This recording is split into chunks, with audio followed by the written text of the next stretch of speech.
I have a background in emergency preparedness as a volunteer. I was trained where I work at NBC Universal because if you think of the park and the studio, we could have 45,000 people on the property on a given day. And if we have some kind of devastating earthquake during that day, we're going to need help, but we're going to be on our own. So the company believes in the Cert program, and so they have trained hundreds of its employees to take care of each other and take care of the guests.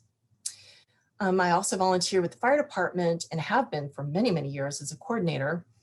And I'm also a ham operator because I really believe in communications, and the fire department also has a ham program, ACS. The fire department and the police department have divided the city into 4 bureaus. At the top in the yellow is the Valley Bureau. And then we have the West Bureau in green. We have the South Bureau that goes down to San Pedro in blue. And then we have the Central Bureau. So if you think like downtown, that's the Central Bureau. So there's 4 bureaus, and the police department and the fire department both talk about the city in bureaus, and their leadership is also within the bureaus. So you'll have a police and a fire bureau chief. So going down a little bit further into neighborhoods, each of the bureaus is then subdivided into something called battalions. And in the Valley Bureau, we have 5 battalions. So this is a snapshot just of the Valley. So I'm sitting in Sherman Oaks, and Sherman Oaks shares Battalion 10 with Encino, Van Nuys, North Hills, Lake Balboa, and Beverly Glen. So all of this is Battalion 10. All of these cities are in Battalion 10. And then to our west, we have 17. And that's all of those cities. And then to the north, we have 15. And then over to the right, we have Battalion 12. That's Hanson Dam. Then below that is Battalion 14. So the Valley Bureau is made up of 5 battalions, and each of the battalions have several cities or neighborhoods within them. All right, so while the Valley and Sherman Oaks specifically, we have had so many different disasters. We've had wildfires, we've had brush fires, we've had floods, we've had mudslides, we've had transformers blow where we've been left without electricity. Today, I'm just going to focus on the San Andreas Fault and the after effects of the big one. So that's really just what I'm going to focus on today, is the earthquake. And awareness is important. We really have to be aware and understand that that earthquake is inevitable. It's a when it's going to happen thing. The more we're prepared as individuals, the more we're prepared as a community or as a city, the faster we will recover. Our economy will recover, we'll recover emotionally. So preparedness really directly affects recovery. We need to be prepared. We need our neighbors to be prepared. Okay, so awareness. We live in California. We are on the ring of fire. We kiss up against it. We're on the ring of fire. That is an area of a lot of seismic activity. There's volcanoes, there's plates moving underground. There's just a lot of shifting and movement constantly along this area. So this is also a slice of California. We have a lot of faults in California. Our plates, different plates are shifting in different directions, and they're causing activity. Now, in Los Angeles alone, we have hundreds of smaller faults all over the city. Some are more active than others. Some are new. So there's a lot going on with where we live. The San Andreas Fault is the longest fault in California. It extends from the Salton Sea up through Northern California. So if that earthquake starts shifting and we have the big one, it is going to cross a lot of our lifelines cross that fault. So here we are in Los Angeles, and how we get our goods and services and our power and the majority of our water comes across the San Andreas Fault through aqueducts, through railroads, through highways. If those are corrupted along this fault line, we're literally cut off, and we are going to have to be sustained by what is already with us. So if you look over to the left, this is just some of the things that cross the fault line. Okay, so this is Sherman Oaks. So think about where you live. What do you walk to? Do you walk to the grocery store? Do you walk to the pharmacy? You go to McDonald's, you get fast food. You go to the ATM at the bank on the corner. Think about the places that you easily walk to now. After San Andreas blows, our landmarks are going to look a little bit different. So this Ralph's over here at the bottom, it's a new Ralph's, it's on Hazeltine and Ventura, but look at all that beautiful glass. It's going to shear down, and Ralph's is going to be, shut down for a while. They're not going to have electricity. They're not going to be able to run the cash registers. People that work at Ralph's that know how to restock inventory or work the cash registers may live in Burbank. So it's going to be a while before our pharmacies and our grocery stores are back up and running, because we anticipate not having electricity for a while. This McGee self-storage sign, after Northridge, this huge sign dropped down to the corner. So that landmark's going to look different. If you look over here, this beautiful tree-lined street with the jacaranda trees, after an earthquake, those could fall into the street that prevent egress. And so these neighbors on this street are going to have to find a way to break down those trees and create some kind of a roadway. So think about where you live. What can you walk to? And where you live, like, how old is your apartment building? How old is your home? How old is the place you work? Do you live under a cliff? Do you live next to a chemical plant? Like, what does your immediate environment look like a mile radius of where you live? Is there a pool around you? Pools are great for cleaning. They're great for flushing toilets if your sewer lines are intact. So what is around you? You should also know the ham operators around Los Angeles, immediately after an earthquake, they're going to be getting their radios out, getting their antennas up, and they're going to be passing traffic. They're going to be saying what they see, what they felt, and they're going to be the first ones getting real information. So just know that's going to be happening in the background. All right, so again, this is the map of Sherman Oaks. Get your map of the neighborhood council and just see what's around and see how you're mapped. Let's see, let's get to this. This is an example of, okay, this is area 5. So I live in area 6, but I represent area 5. So I'm just going to show that map. To the north, this group of people have the freeway. They have the 101 freeway along with a bunch of overpasses. Also dissecting area 5 is the LA River. And crossing the LA River, there's these bridges. So the people living in this area, their only egress would be to go east, because they have the LA River below them and the 101 above them. So think about where you live, and if the freeways are going down or a bridge is going down or overpasses are corrupted, what can you get to? I know even if the overpass bridge is intact, I don't think I'm going to want to walk under it. Okay, so this is a snapshot of, this is the 101 and this is the 405. So this is what it looks like with all of these bridge overpasses. So even the on-ramps and the off-ramps, they're usually bridges. Over here is the Sepulveda Basin, and here's the LA River. See these little bridges? If an earthquake happens when we are in a rainy season, this tends to flood this whole area. So that could be another hazard. Over here is the back of Fire Station 88. This is a putt-putt golf and some batting cages. Over here, there's just a lot of bridges. This is Encino, and this is Sherman Oaks. Okay, my last map is going to show the fire station surrounding Sherman Oaks. So our major fire station is 88. And then what this red line indicates is that is Fire Station 88's first in. So when the city goes into earthquake mode, all of the city services have an earthquake mode protocol that they have to follow. So the fire department does, the police department does.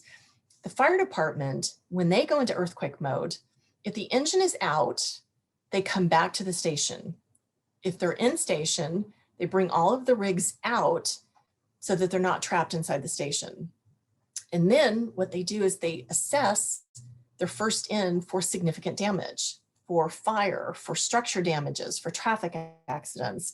And then they report back to downtown what they've seen. So then downtown is taking in all of this information across the city, and then they have to prioritize what they're going to take care of first. So just know that after a significant earthquake, they have a responsibility to the biggest issues, which is one of the reasons why we won't see them for a while. Also know when the city goes into earthquake mode, there are firefighter helicopters that they get into their helicopter and go up in the air. So within minutes after we go into earthquake mode, we've got birds in the air and they're also doing that assessment for the city. So now we're getting into the USGS study. USGS did a study of the San Andreas Fault in 2008. And they came out with a lot of information, and they really wanted to know how that earthquake is going to affect 8 major counties, Los Angeles being one of them. So the scenario they're using is if an earthquake happens, a 7.8 happens during the week at 10 a.m., what kind of damage we're going to see. So think about where you were today at 10 a.m. So if we had a 7.8 earthquake at that time, were you at home? Were you separated from your family? Were you at work? Were you on the freeway? So that's the scenario we're going to look at.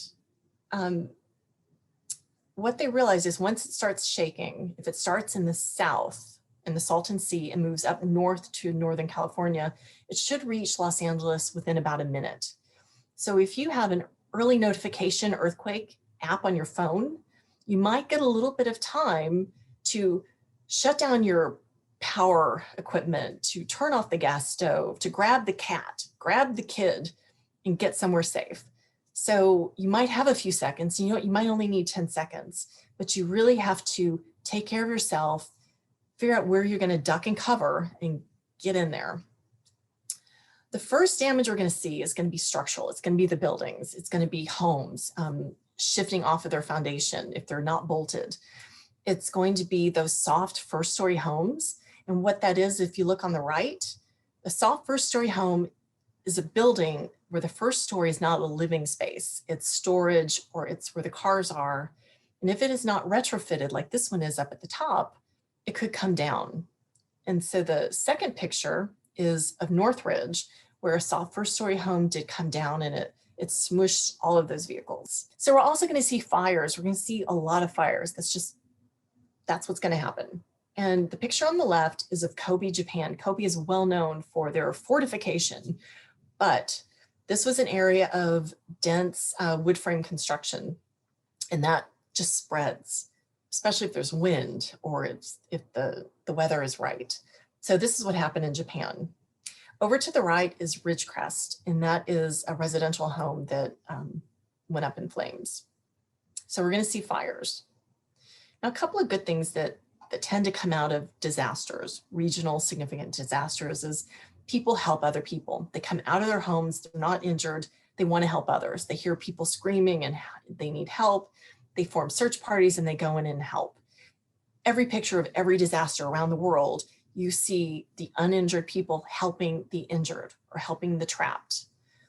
Now, if you look on the bottom right, this is a picture from Ecuador. Almost every picture from Ecuador earthquake has people like this going into the rubble and pulling people out. But if you look closely, all 5 people in this picture are in flip-flops, no gloves, no glasses, no helmet, no masks, no long sleeve shirts, no long pants.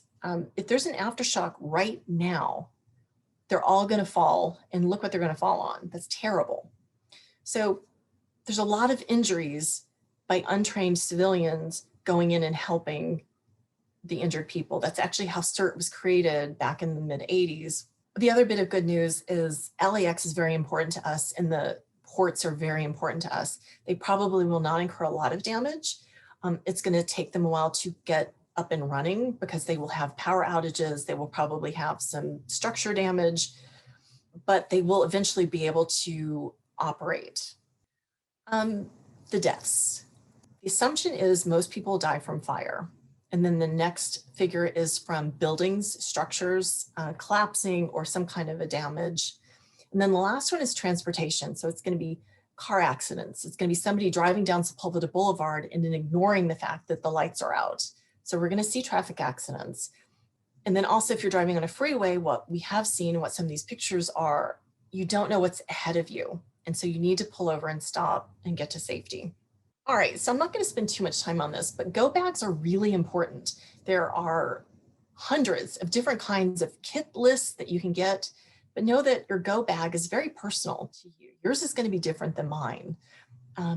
medications might be different. Eyeglass prescription might be different. You're going to have different needs than me. You're going to need comfort items. You're going to need some cash, but everybody's is going to be different. And your bag might be different if you wind up sheltering in place versus going to a shelter. So think about what you might need. And if you haven't touched your emergency kit in a while, please, in the next week, pull it out and look at it and see if everything's still good. Also, if you live with other people, it's very important to have that family reunification plan, because think about today at 10 a.m. Were you together, or with somebody at the grocery store, or with somebody at the doctor's office, with somebody at work? It's a good idea to have that out-of-state contact so that you can say, hey, Uncle Bob, I'm at Ralph's, I'm okay. So think about that reunification plan if you are separated from your loved ones. And there's an app for that. So there are apps and there are ways to connect social media or on an app on a phone. And the first couple of bullets are those. Make sure you're all using the same app. It's all about communication. And then there's a lot of those earthquake early notification apps. Find one that you like. I prefer QuakeFeed because it's an international earthquake notification. And so I'm constantly hearing that, the East Coast of New Zealand or the West Coast of South America are having a lot of activity. It's just interesting to me, but find one that you like. Another app is Pulse Point, and that feeds through LA Metro. So if you want to get notifications for police activity or fire activity, you can go into Pulse Point and set your notifications for real information that's happening in your city. The Zello app is a phone app for radio communications. It's like having a walkie talkie on your cell phone. You do need a paid account, but if you join the neighborhood team program LA, you can get a free account and then you can start using it with us, and you can practice every week with the Zello app. It's just another communications tool. And then the last website I want to point out, emergencyplanguide.org. There's a woman in Irvine who lives and breathes emergency preparedness, and she's been writing a blog for over 10 years. She does product reviews, and not for money. She wants to know what the best walkie-talkie is out there, and she will try different ones and then she will write about it. So you can sort of get lost in her blog and her website with all of the information. It's a nice place to go, and then also get on her newsletter. And then this website, if you're curious about what your house or what your work is sitting on, what kind of liquefaction or bedrock or landslide zone you're in, if you go to the Department of Conservation's website, you can easily get lost on that website. So you might want to know what you're working or living on. And this is a really good map to find it. Okay, so we talked about awareness, we talked about preparedness, and so the earthquake happens. So we tell you to duck and cover, or drop and cover and hold. It's really hard to walk in an earthquake. It's like being on a boat in choppy water. It's not easy to go 5 feet and dive under a table, but you got to do everything you can to cover your head. This is really important to me. Like, I like this. I want this whole part of me to be intact. So I'm going to cover it as best I can. If it's a book, if it's a table, you need to cover your neck and your head and your spine. And then hang on to whatever it is you got, because very, very heavy furniture will dance across the floor. Things that you don't expect to go 6 feet are going to go 6 feet. If you're inside, stay there, because if you look what happens outside of the buildings we're in, look at all of this rubble at the bottom. The sign's still there, but the sign could still fall. If you're outside, again, think about your head. Get out from under any signs or overpasses or electrical wires. Get out someplace that's nice and open. Again, it's hard to walk in an earthquake, but get out from under anything that could fall on your head. And again, if you're a car, drive somewhere, pull over and stop. Okay, so after the earthquake, you're going to be on your own. So if you see any small fires, do your best to put them out. Know where your fire extinguishers are and put out the small fires. I suggest that any debris leading to your exit, clear a path in case you do need to get out or get in. Inspect your home for damage, then help your neighbors. If you smell gas, know how to shut off the gas meter. It's very comforting to get a radio and turn into the emergency alert system. So I suggest have some radios and then expect aftershocks. The picture on the far right is of Ridgecrest, and you see all the particles in the air. So when Mother Nature shakes us, particles go up in the air. And now that we all know what an N95 mask is, that's what this is for. You want to filter out those particles. If you're in a store, if you're in the cleaning aisle, I suggest you get out of the cleaning aisle, because if ammonia and bleach mix, you're in trouble. Okay, so this is what Cert looks like. If you don't know what Cert looks like, I want you to know if you see them in your neighborhood, that is a good thing. They're going to be in a lot of green, reflective material, hard hats, masks, goggles, gloves, and they can help you. So if you see them, they are trained in light search and rescue. They're trained in radio communications, basic first aid. They can set up a field treatment area, which is the field hospital. If the area requires it, they can help. They can do lifts and carries. In the first few minutes after a significant earthquake, like we're talking about, people will die in the first 2 or 3 minutes. It will be from a crush injury, airway obstruction, or they will bleed out very quickly. And then the first few hours, people will die from internal injuries that aren't treated or shock. And then within a few days, if they're not treated, they could die of infection, or if they're trapped and alone, they might just give up. And so the medical examiner and the coroner from Northridge can sort of confirm this rule. And of the 63 people that died, the 57 were in the first 2 minutes. And then another 3 died in the first few hours, and then 3 in the first 8 days. So after an earthquake, services are just not going to be available. We probably won't have electricity or water or heat or air conditioning. So depending on the time of year, in January and February, if you're without any heat, likewise in the summer, it gets really hot here. Even when we have electricity, people will die from heat. So depending on when this happens, weather might play a significant role in our recovery. And neighbors are going to be taking care of each other. Red Cross will eventually come in and set up shelters, but they have to be able to access the areas where they have their caches. Red Cross has supply caches all over the valley, but they have to be able to get trained people to that area and then open it up and set up the shelters. So that might not happen right away. Think about what you need to survive. Do you have any medications that need to stay cold? Do you have anything that keeps you alive, like oxygen or the CPAP machine that needs electricity? If you do, talk to somebody about what size generator you might need to sustain yourself, because that's an important thing to think about now before then later. So if you have a walkie-talkie and you haven't used it in a while, get it out, put clean batteries in it, and then Sunday morning at 10 a.m., tune it to channel 15. And even if you don't want to speak, listen to see how many people across the valley are able to talk to each other. It's really kind of fascinating, the network we've built up. Any walkie-talkie that you have, join us 10 a.m. on Sunday, channel 15. And also find your go bag, open it up if you haven't touched it in a while. And if you have a fire extinguisher, and I hope you do, pick it up and shake it. Loosen that powder that's in the bottom, because if you leave it sitting too long, the powder gets hard and it might not be a viable solution to put out a small fire. So shake it up. And also, if you live with other people, talk about your reunification plan. Talk about how you're going to connect if you get separated and there is a significant earthquake.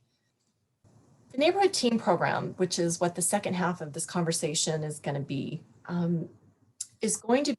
using Cert leadership and helping the neighborhoods organize. So your Cert leadership is structured the same as the fire department structure. So we have the bureau, we have one bureau coordinator, and I'm the bureau coordinator for the Valley, and then Patrick, who's on, he's the bureau coordinator for the Central Bureau. And within each bureau, you've got these battalions. Well, we also have battalion coordinators who are going to help facilitate your neighborhood coming together and working with the neighborhood councils. And this is new for all of us. This is what a field treatment area looks like. If we need to put up a field treatment area in a park or in a neighborhood and treat people, this is what it might look like. And this was, I think, in mid-Wilshire drill that we did many, many years ago. And then over on the right, this is a field treatment with patients. It's a drill that we did at the Van Nuys Sherman Oaks Rec Center. And so again, our men and women in green.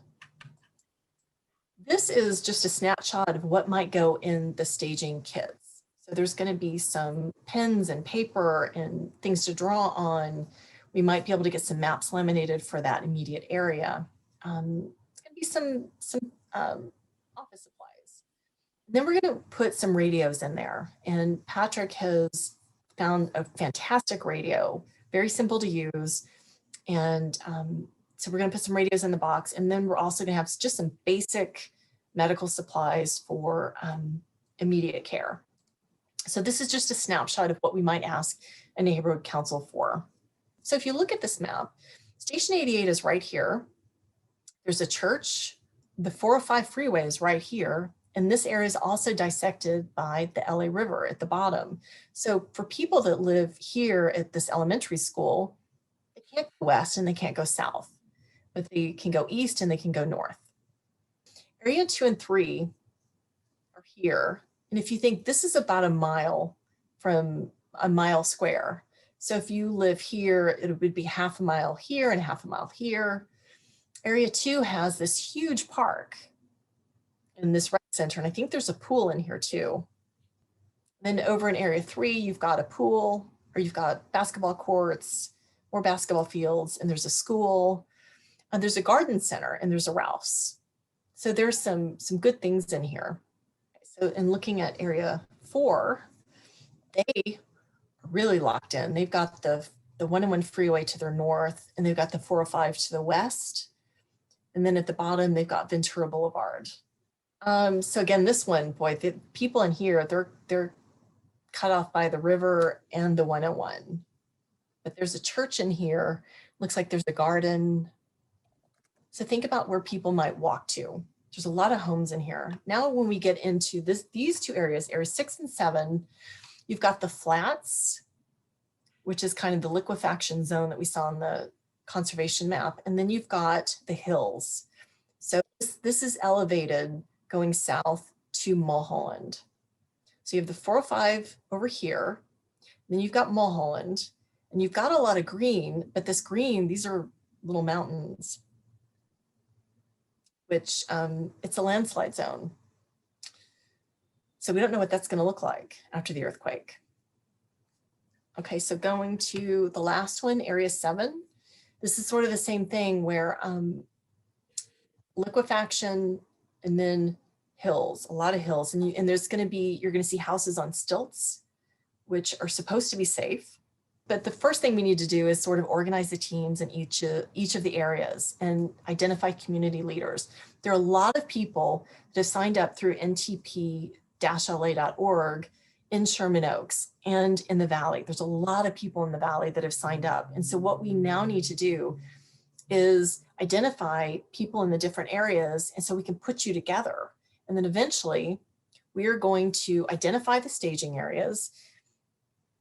And then we're going to try to do a MOU, a memorandum of agreement with that business or that church or that library or that park and a nonprofit, so that we can put the staging supplies in a bin on their property so that you all can access that and train with it. And then if we do have a disaster when you're here, we'll use those supplies.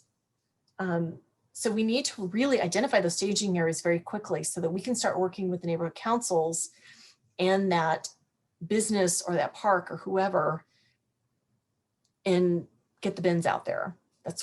That is our goal ultimately. But there's certain stages we have to hit first. First, we have to identify people, then identify the location, then see if the neighborhood council will pay for them or the business will pay for them. There are a lot of businesses out there that really put money into the community, and preparedness is important.